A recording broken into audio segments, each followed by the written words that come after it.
Olá pessoal, vamos dar continuidade aqui no nosso encontro. Sempre é bom ressaltar que nós estamos com os olhos voltados à execução penal, à atividade prática da Promotoria de Justiça, tá? Então nós não vamos esgotar nenhum assunto, nenhum dos princípios, mas nós vamos tratar acerca deles aqui, o que é importante para a nossa atuação. Princípios da execução penal. Hoje nós vamos tratar sobre os princípios aplicáveis à execução penal. Nós vamos falar sobre o princípio da legalidade, o princípio da irretroatividade da lei penal, o princípio da humanidade das penas, o princípio da intranscendência das penas, a individualização da pena, o princípio da individualização da pena, muito importante, o princípio da responsabilidade penal subjetiva ou da culpabilidade, princípio da jurisdicionalidade, princípio da isonomia e vedação à discriminação e o princípio do contraditório e ampla defesa, muito importante. Vamos lá, os princípios aplicáveis à execução penal. Em geral, aplicam-se à execução penal os princípios previstos na Constituição Federal, os princípios constitucionais, os princípios previstos no Código Penal e os princípios previstos no Código de Processo Penal atinentes à matéria. Tá? Não tem nenhuma novidade. À execução penal aplicam-se princípios constitucionais, os princípios do Código Penal, os princípios do direito penal, os princípios do processo penal aplicáveis à matéria, atinentes à execução penal. Aqui nós vamos pegar apenas alguns destaques, vamos destacar alguns princípios, tá? Esses princípios esse não é um rol taxativo, há diversos outros princípios, esses são, acho que, os principais para a gente poder trabalhar. Vamos começar lá com o princípio da legalidade. Vocês sabem, o princípio da legalidade representa uma das mais importantes proteções do indivíduo contra o arbítrio estatal. Ele está previsto, gente, no artigo 5º, vou colocar aqui, artigo 5º, inciso 39 da CF,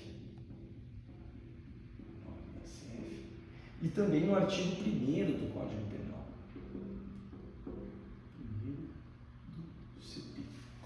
Artigo 5º, 39 da CF e artigo 1º do Código Penal, é um princípio bastante conhecido. Ele prescreve que não há crime sem lei anterior que o defina e não há pena sem prévia cominação legal. Não há crime sem lei anterior que o defina e nem pena sem prévia cominação legal. É importante dizer que a doutrina toda, a jurisprudência, estendem esse princípio da legalidade, essa disposição do artigo 5º, e confere uma interpretação mais ampla, para dizer que não há crime nem contravenção sem lei anterior que o defina, e nem pena e também não medida de segurança sem prévia cominação legal, tá certo? Basta essa interpretação mais extensiva, que é dada pela doutrina, pela jurisprudência. E na execução penal, a gente deve observar, a gente deve lembrar aqui o artigo 45 da LEP, que estabelece que não haverá falta nem sanção disciplinar sem expressa e anterior previsão legal ou regulamentar. É importante a gente dizer que impõe-se ao preso, impõe-se ao condenado a observância de uma certa disciplina durante o cumprimento das penas. Algumas condutas são vedadas ao condenado e, caso ele venha a praticá-las, essas condutas acarretarão uma sanção, consequências negativas durante a execução penal. Essas condutas, nós vamos tratar mais para frente delas, trata-se das faltas disciplinares, tá certo? Então são condutas vedadas ao condenado e, caso sejam praticadas, elas geram a imposição de uma sanção. Faltas disciplinares. O artigo 45 da LEP fala que não haverá falta nem sanção disciplinar sem expressa e anterior previsão legal ou regulamentar. Então vamos colocar aqui: falta disciplinar ou sanção disciplinar e sanção disciplinar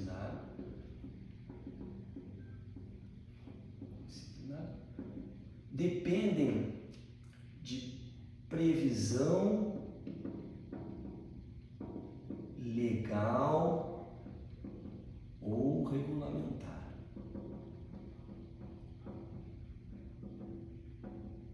Isso está no artigo 45 da LEP.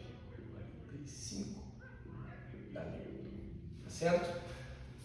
Não haverá falta nem sanção disciplinar sem expressa e anterior previsão legal ou regulamentar.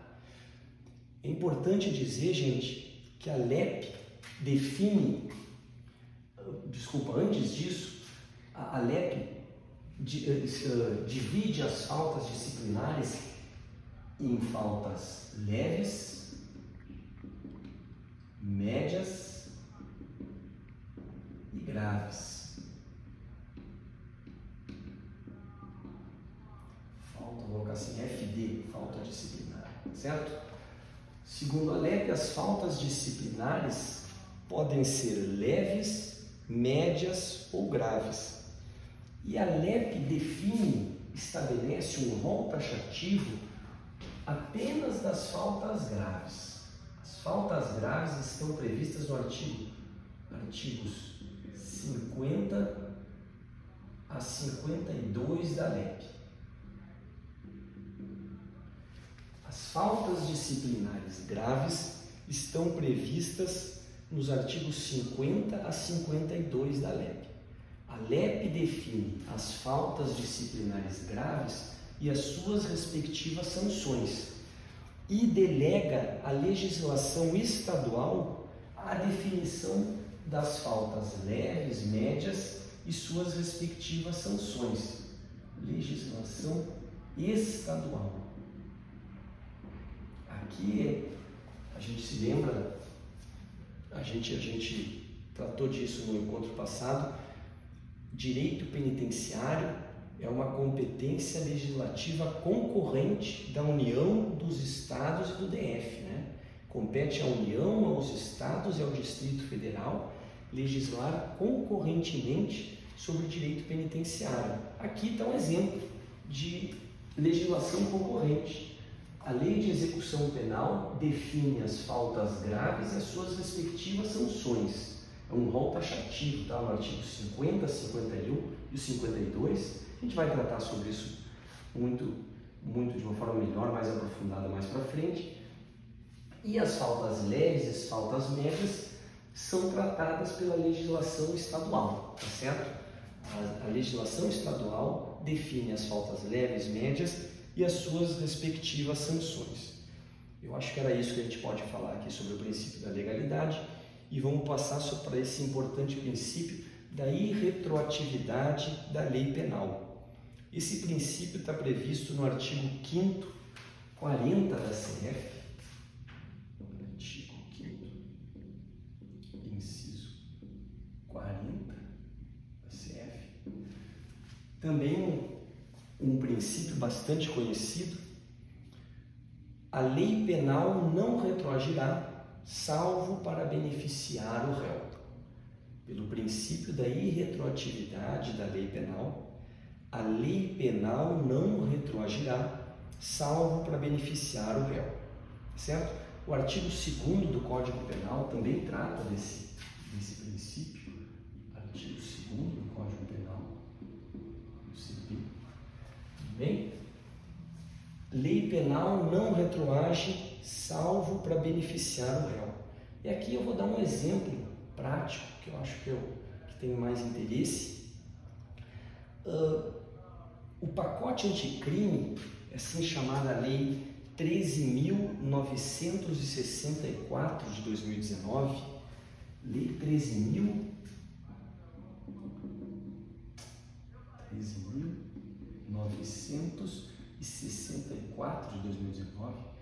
Pacote anticrime muito importante, viu? Pacote anticrime. O pacote anticrime, Lei 13.964, trouxe importantes alterações no ordenamento jurídico penal, processual penal brasileiro, e ele trouxe uma inovação, modificou as frações para progressão de regime prisional que estão previstos no artigo 112 da LEP, tá certo? Então vamos tomar como exemplo, esse pacote anticrime passou a viger na data de 23/1 de 2020, vigência em 23/1 de 2020. Essa é a vigência do pacote anticrime. Como eu falei, ele introduziu novas frações, novas porcentagens para que o apenado tenha direito à progressão de regime prisional. Antes desse pacote anticrime, vigia, por exemplo, para os casos de crimes comuns, a progressão ocorria mediante o cumprimento de 1/6 da pena. 1/6 equivale a 16% da pena. E, por exemplo, para um agente primário condenado por crime com violência ou grave ameaça, esse pacote anticrime passou a exigir a fração de 25%, tá certo? Então vamos fazer uma linha do tempo bem simples aqui. Imaginar que um agente tenha praticado um crime no dia 1º de janeiro de 2020. O pacote anticrime passou a viger no dia 23/1 de 2020, certo? O pacote anticrime. Antes, imagine um crime de roubo simples, um crime, e o agente seja primário. A progressão, antigamente, acontecia desse crime mediante o cumprimento de 1/6, ou 16%. O apenado tinha que cumprir 16% da sua pena no regime anterior para que ele tivesse direito à progressão de regime. Após esse pacote anticrime, após o dia 23/1 de 2020, passou-se a exigir o cumprimento de 25% para o caso de um apenado primário condenado por roubo, por exemplo. São diversas frações, eu vou pegar só um caso aqui, para a gente entender. Então, o agente havia praticado um roubo no dia 1º de janeiro de 2020 e quando ele praticou esse crime, a progressão ocorria mediante o cumprimento de 16% das penas. O pacote anticrime teve vigência aqui em 23/1 de 2020 e passou a exigir o cumprimento de 25% das penas para que ele possa progredir. Essa lei penal retroage, o pacote anticrime, pode retroagir para abranger aquele crime praticado antes de sua vigência? Não, claro que não. A lei penal não retroage, salvo para beneficiar o réu. Nesse caso, o pacote anticrime é uma lei mais gravosa, ela não pode retroagir para impor ao réu, ao apenado, que cometeu um crime antes de sua vigência, a progressão mediante o cumprimento de 25%. Não, esse cara que cometeu esse crime aqui, ele vai seguir tendo a sua progressão regulada pelo patamar de 16%, ou 1/6, tá certo? A lei penal não retroage, salvo para beneficiar o réu. Nesse caso, como o pacote anticrime foi mais gravoso, porque passou a exigir um patamar maior de cumprimento da pena para a progressão de regime, essa lei, esse diploma normativo, não deve retroagir. Agora, um outro caso, gente, deixa eu apagar aqui, só para mudar essas frações, vamos colocar aqui,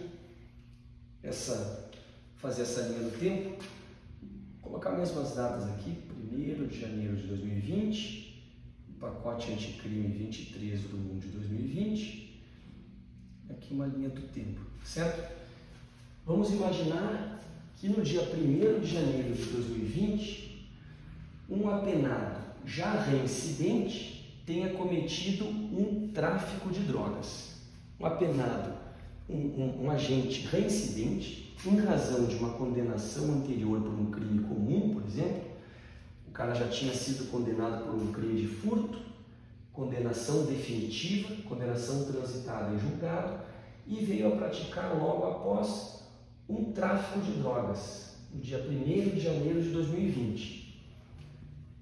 Antes do pacote anticrime, antes da vigência do pacote anticrime, a progressão de regime para nessa situação acontecia mediante o cumprimento de 3/5 ou 60%. O apenado tinha que cumprir 60% da sua pena para que tivesse direito à progressão de regime, tá certo?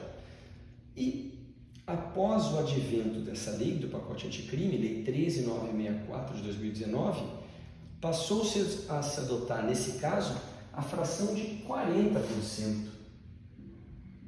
40%, tá certo?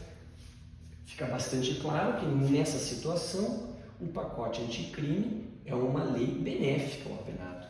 Então essa lei retroage para abranger aquele crime, para abarcar aquele crime praticado antes de sua vigência, sim, a lei penal não retroage, salvo para beneficiar o réu.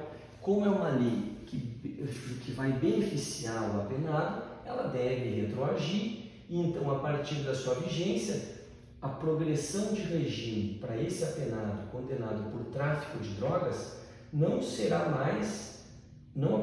mais mediante o cumprimento de 60% das penas, mas sim mediante o cumprimento de 40% das penas, um novo patamar definido pelo pacote anticrime, pela Lei 13.964. Tá certo, gente?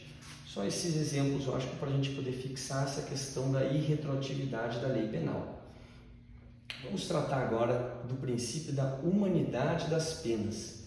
Humanidade das penas e também das medidas de segurança. Medidas de segurança, não apenas das penas, tá? Humanidade das penas e das medidas de segurança. Esse princípio decorre da dignidade da pessoa humana. A dignidade da pessoa humana é um fundamento da nossa República, um fundamento da República Federativa do Brasil, está previsto no artigo 1º, inciso 3 da CF. Então, o princípio da humanidade das penas decorre da dignidade da pessoa humana.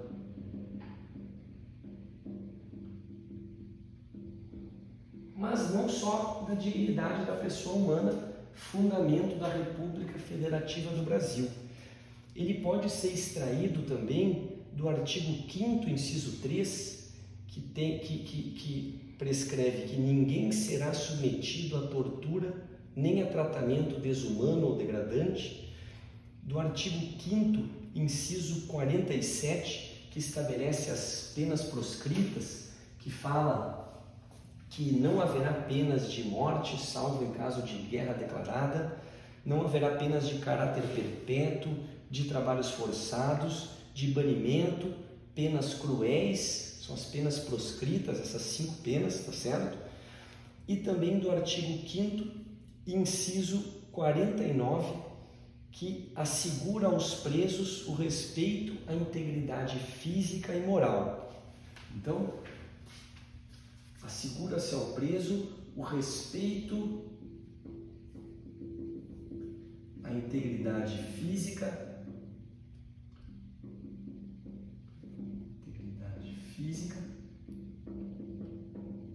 e moral. Muito importante isso, gente, para entender esse princípio da humanidade das penas. Na LEP, materializam esse postulado da humanidade das penas, a proibição de sanções disciplinares que coloquem em risco a integridade física e moral do preso, certo? A LEP veda, no artigo 45, parágrafo 1º, sanções disciplinares que coloquem em risco a integridade física e moral do condenado. E em seu parágrafo 2º, o artigo 45, parágrafo 2º, a LEP também veda o emprego de cela escura, certo? Claro, vamos imaginar que um preso pratica uma falta disciplinar. É possível que a lei ou que o regulamento preveja como sanção disciplinar a privação de comida, a privação de alimentos por um dia para esse preso que praticou uma falta disciplinar? Não, não é possível. Isso ofende o princípio da humanidade das penas. São vedadas as sanções disciplinares que coloquem em risco a integridade física e moral do condenado, tá certo? Artigo 45, parágrafo 1 da LEP. Artigo 45, parágrafo 1º, desculpe. E o artigo 45, parágrafo 2º, veda o emprego de cela escura, tá? Não é possível o emprego de uma cela escura, equivale à tortura, né? Para punir um preso que tenha praticado alguma falta disciplinar.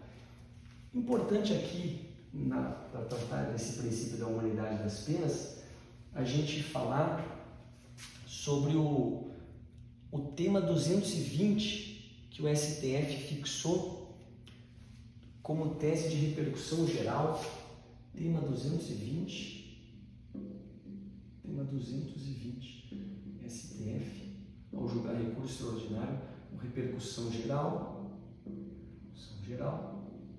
certo? Esse tema tem uma certa pertinência com o princípio da humanidade das penas, e ele diz que é lícito ao Poder Judiciário impor à administração pública obrigação de fazer, consistente na promoção de medidas ou na execução de obras emergenciais em unidades prisionais para garantir a dignidade da pessoa humana e o respeito à integridade física e moral dos presos, não se podendo objetar a essa decisão a reserva do possível ou o princípio da separação dos poderes. Só é importante a gente fazer essa ressalva aí, essa lembrança quanto ao tema 220, que diz que é lícito ao Poder Judiciário impor à administração pública essa obrigação de fazer, por exemplo, uma reforma emergencial, a execução de uma obra emergencial em uma unidade prisional, para que possa ser respeitada a dignidade da pessoa humana e a integridade física e moral do apenado. E veda, esse tema 220, veda que a administração oponha a essa decisão a teoria da reserva do possível ou o princípio da separação dos poderes, tá certo? Não é possível objetar isso, a reserva do possível ou o princípio da separação dos poderes. O princípio da intranscendência das penas, gente, aqui é bem curtinho aqui na execução penal, artigo 5º, inciso 45 da CF, está previsto expressamente no artigo 5º, inciso 45 da CF, exatamente.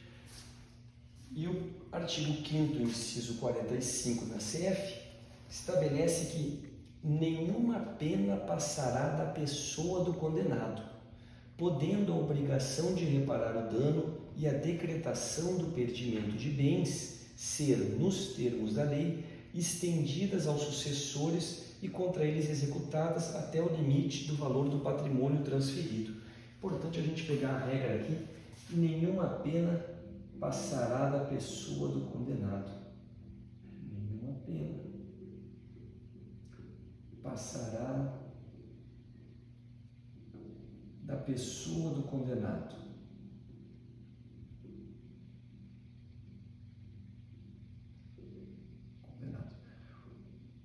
O dispositivo constitucional faz essa ressalva quanto à obrigação de reparar o dano e quanto ao perdimento de bens, pena de perdimento de bens, né? Então ele diz lá que a a obrigação de reparar o dano e a pena de perdimento de bens podem ser estendidas aos sucessores e contra eles executadas nos termos da lei até o limite do valor do patrimônio transferido, certo? Mas princípio da intranscendência das penas, nenhuma pena passará da pessoa do condenado. Vamos tratar agora, gente, aqui da individualização da pena, princípio bastante importante, previsto no artigo 5º, inciso 46 da CF. Artigo 5º. O 5 está muito ruim. Inciso 46 da CF. Aí, artigo 5º, inciso 46 da CF. Olha, esse dispositivo prescreve que a lei regulará a individualização da pena e adotará, entre outras, as seguintes. Ele enumera privação de liberdade, multa, perda de bens, interdição de direitos, tá certo? Mas a primeira parte ali desse dispositivo fala que a lei regulará a individualização da pena. Esse princípio da individualização da pena, ele veda a imposição de sanção padronizada. Veda sanção padronizada.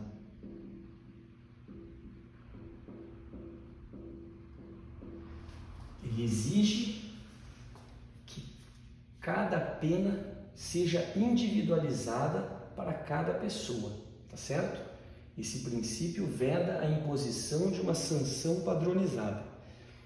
E a individualização da pena, gente, acontece, se dá em 3 planos.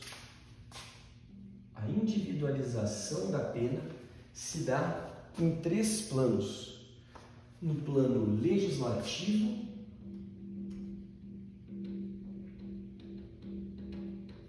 no plano judicial e no plano executório.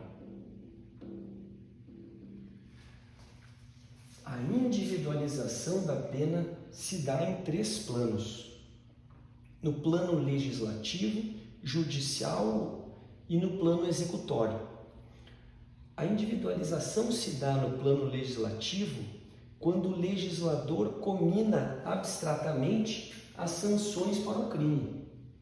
Então, quando o legislador, por exemplo, fixa que para o crime de roubo, artigo 157, caput do Código Penal, a pena é de 4 a 10 anos de reclusão e multa, ele está individualizando a pena, tá certo? A individualização da pena nesse plano legislativo ocorre quando o legislador comina abstratamente as penas para um certo crime. No plano judicial, a individualização se dá quando o juiz fixa a pena na sentença, atendendo aos critérios legais, tá certo? Então, quando o juiz criminal, ao julgar um réu, condena esse réu e fixa as penas, fixa a pena base de acordo com o artigo 59, as circunstâncias judiciais do artigo 59, depois avalia as circunstâncias atenuantes e agravantes e depois as causas de diminuição e as causas de aumento de pena, o juiz está... Pessoal, a gente teve um problema com a bateria da câmera e, portanto, agora estamos voltando aqui, o princípio da individualização da pena. Eu falava que o princípio da individualização da pena ocorre em 3 planos. No plano legislativo, quando o legislador comina abstratamente as penas para um certo crime. No plano judicial, quando o juiz fixa a pena na sentença condenatória, atendendo aos critérios legais. E no plano executório, que se dá durante a execução da pena, quando, por exemplo, o juiz da execução penal concede progressão de regime ou determina regressão de regime prisional, concede uma saída temporária, concede livramento condicional, o juiz está individualizando a pena no plano executório, tá certo? Então, a individualização da pena se dá nos planos legislativo, judicial e executório. É importante ter isso em vista. Vamos falar agora um pouco sobre o princípio da responsabilidade penal subjetiva ou princípio da culpabilidade. Ele decorre também da dignidade da pessoa humana, a semelhança ali do princípio da humanidade das penas, e impede que alguém seja responsabilizado criminalmente se não agiu com dolo ou culpa. Então, pelo princípio da responsabilidade penal subjetiva, alguém só pode ser responsabilizado criminalmente se agiu com dolo ou, ao menos, com culpa, tá certo? Na LEP, a LEP acolhe esse princípio da responsabilidade penal subjetiva, por exemplo, quando veda sanções coletivas. A LEP veda a imposição de sanções coletivas. Está no artigo 45, parágrafo 3º da LEP. Artigo 45, parágrafo 3º da LEP. São vedadas sanções coletivas, tá certo? Então, por exemplo, se durante uma operação de revista em uma cela ocupada por 10 apenados, por 5 apenados, é encontrado um aparelho celular, um telefone celular, e não se identifica quem é o proprietário desse aparelho celular, não é possível punir todos os ocupantes da cela, tá certo? São vedadas sanções coletivas. E outro exemplo aqui que a gente poderia dar: uma visitante de um apenado que tenta ingressar na unidade prisional para realizar a visita, ocultando um aparelho celular em sua cavidade anal ou na cavidade vaginal. Isso acontece, viu, gente? Não é nenhum absurdo. Alguns visitantes, não é a regra, claro, mas a gente já pegou essas situações, o visitante tentando entrar na unidade prisional, ocultando um aparelho celular na cavidade anal, tá certo? Se não for possível comprovar o conluio do apenado, não é possível punir o apenado. O preso não pode ser punido pela conduta do seu visitante, tá certo? É vedada a sanção coletiva, e para que ele possa também ser punido é necessário que tenha prova da participação dele, por exemplo, nesse caso de tentativa de ingresso de um aparelho celular, certo? Esse é o princípio da responsabilidade penal subjetiva ou da culpabilidade. Vamos tratar aqui do princípio da jurisdicionalidade, que decorre do artigo 2º da LEP. Artigo 2º da LEP. Eu não vou ler o artigo 2º da LEP, é um pouquinho grande, mas o que a gente pode extrair dele é que a atuação do Poder Judiciário não se esgota com o trânsito em julgado da sentença condenatória. A atuação do Poder Judiciário se estende por toda a execução das penas. A atuação do Poder Judiciário não se esgota com o trânsito em julgado da sentença condenatória, mas se estende por toda a execução das penas, tá certo? Claro que algumas questões se desenvolvem no âmbito administrativo. A gente já falou isso até no nosso encontro passado, quando eu falei da natureza da execução penal. A execução penal é uma atividade mista, complexa, vocês se lembram, que se desenvolve entrosadamente no plano administrativo e no plano judicial.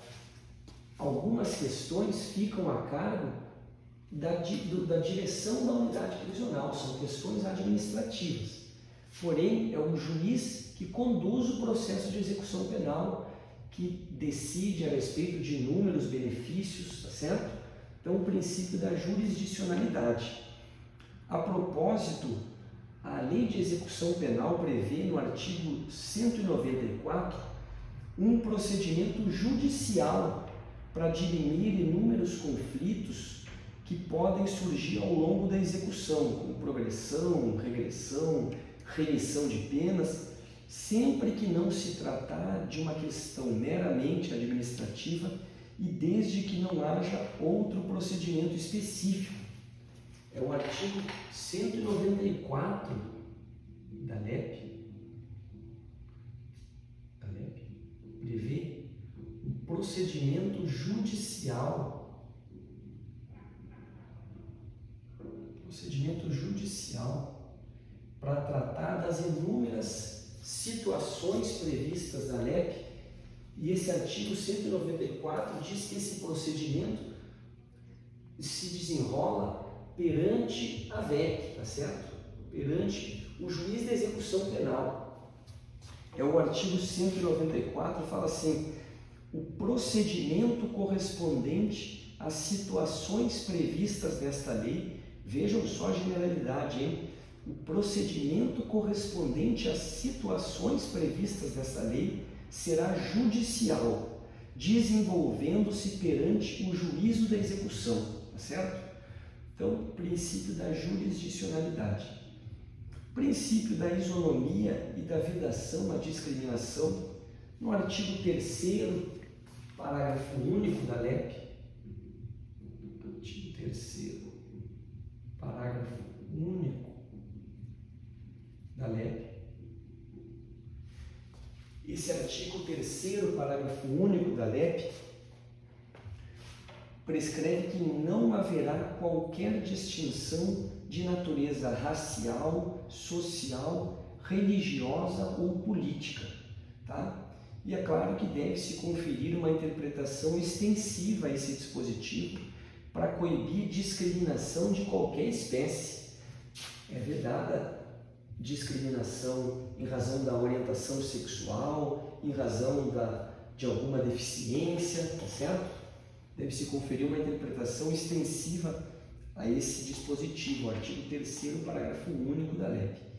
E, por fim, princípio do contraditório e ampla defesa, importantíssimo, viu?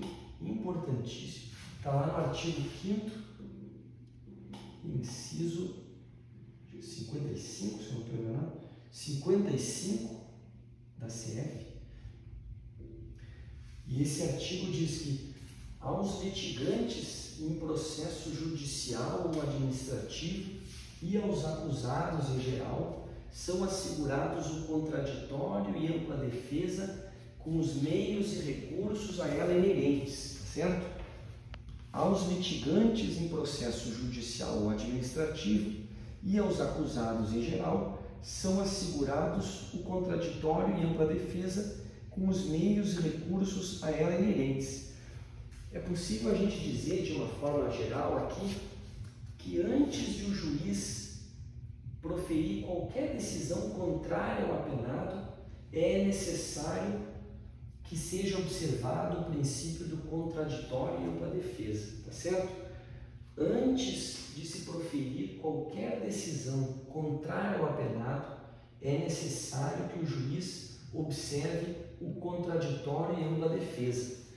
Antes de regredir o apenado de regime, o apenado está no semiaberto, comete uma falta grave, o juiz vai registrar essa falta grave, vai regredir o apenado ao regime fechado, é necessário que o preso seja ouvido e que a sua defesa técnica seja ouvida, tá certo? Esse caso, por exemplo, está lá no artigo 118, parágrafo 2º da LEP, que acolhe expressamente o princípio do contraditório e ampla defesa, por exemplo. Antes do juiz revogar o benefício, antes do juiz revogar o livramento condicional, por exemplo, ele deve ouvir o apenado e ouvir a sua defesa, tá certo? Princípio do contraditório e ampla defesa. Eu acho que hoje nós vimos esses princípios, destacamos os princípios aplicáveis à execução penal, aqueles mais importantes no dia a dia, e até o nosso próximo encontro, gente.